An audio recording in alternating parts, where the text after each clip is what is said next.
The first flight of the Boeing MQ-25 Stingray wasn't just another test. It marked a turning point in naval aviation. For the first time, the U.S. Navy successfully flew an unmanned aircraft designed specifically to operate from an aircraft carrier, not for surveillance or strike, but for sustained operational support. Carrier aviation has always depended on manned aircraft performing multiple roles like strike, defense, and even refueling. The MQ-25 changes that equation completely. Its first flight proved that an autonomous system could integrate into one of the most complex and dangerous environments in military aviation, which is the carrier deck. Launching from a runway is one thing, but operating from a moving ship, coordinating with deck crews, catapult systems, and recovery operations requires extreme precision.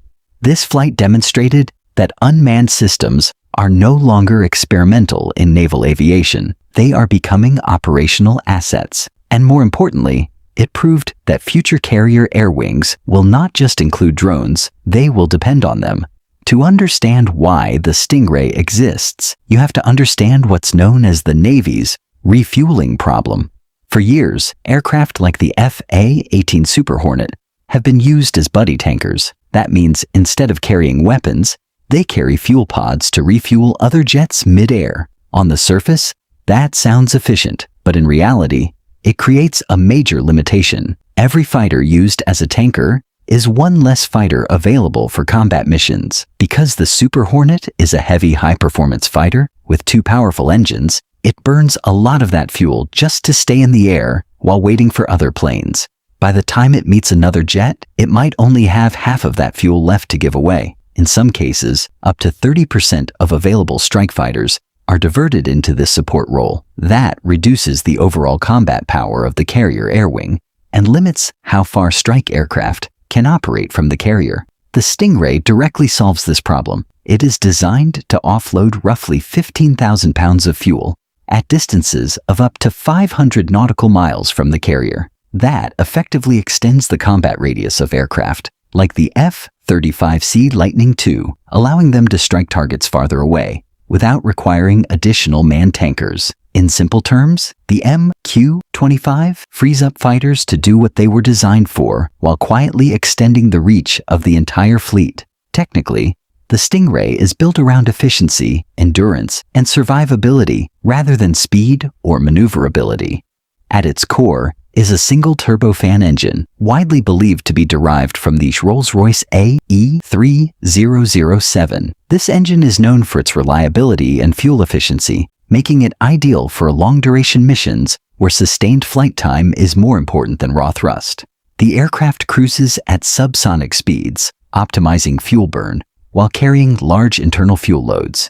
Every design choice is focused on maximizing how much fuel it can deliver, not how fast it can fly. Its airframe reflects that same philosophy. The MQ-25 features a blended low-observable design. While not a full stealth aircraft like the F-35, it incorporates what could be described as stealthish characteristics. Examples are smooth surfaces, minimized external protrusions, and a reduced radar cross-section. This is important because even support aircraft must survive in increasingly contested environments. The wide wingspan improves lift efficiency, while folding wing mechanisms allow it to operate within the tight constraints of a carrier deck. Internally, the aircraft is designed to carry fuel rather than weapons, with plumbing systems and hose and drogue refueling equipment integrated directly into the structure. Notice that instead of a traditional vertical fin and horizontal elevators, the Stingray uses two surfaces angled in a V to maximize efficiency. This design prevents thermal fatigue by keeping stabilizers out of the engine's hot exhaust path, reduces weight and drag for longer flight times, and lowers the drone's radar and physical profile by reflecting away from the source rather than bouncing them back at 90 degrees.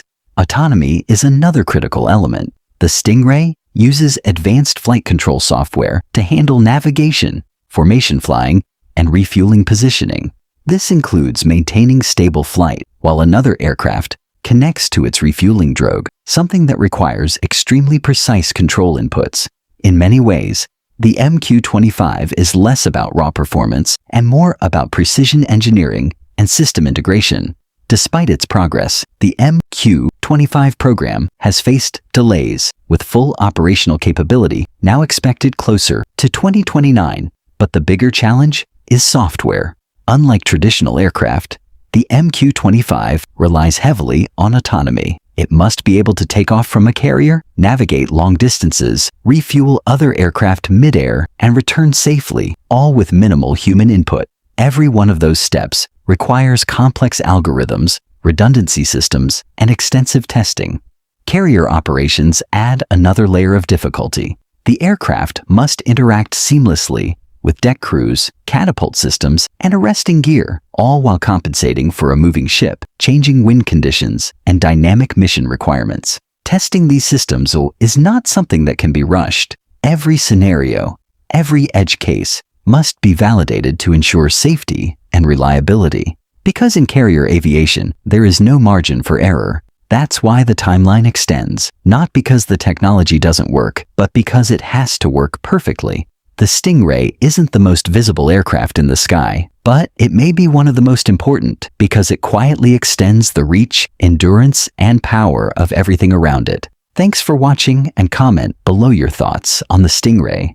And what change can it make in naval warfare? Also like and subscribe for more like this, and we'll see in the next one.